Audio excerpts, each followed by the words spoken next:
এতদিন তো আমার রেসিপি শেয়ার করতাম, আজ আমার মায়ের রেসিপি শেয়ার করছি আপনাদের সাথে। হাই ব্রোন, আসসালামু আলাইকুম। আই হোপ আপনারা সবাই ভালো আছেন। আলহামদুলিল্লাহ আমিও ভালো আছি। চট্টগ্রামের ভাষায় এগুলোকে ছুঁইভাক্ষণ বলে। প্রথমে আমি একটা চুলায় পাতিল বসিয়ে দিয়ে দিয়েছি, সেখানে আমার পরিমাণ মতো 2 কাপ পানি দিয়ে দিয়েছি। পানিগুলো বলক উঠে গেলে এখানে দিয়ে দিয়েছি চালের গুঁড়ো। চালের গুঁড়োগুলো অবশ্যই শুকনো চালের গুঁড়ো হতে হবে।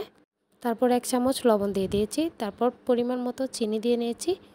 তারপর চালের গুঁড়োগুলো কিছুক্ষণ নেড়ে ছেড়ে নামিয়ে ভালো করে মতে ডু করে নিয়েছি। তারপর পরিমাণ মতো নারকেল কুড়া দিয়ে দিচ্ছি। নারকেলগুলো আরও গুঁড়ো করে কুড়ানো উচিত ছিল, তবে এই নারকেলগুলো আগের কুড়ানো ছিল আমাদের ফ্রিজে, তাই এভাবে দিয়ে দিয়েছি একটা ডিম।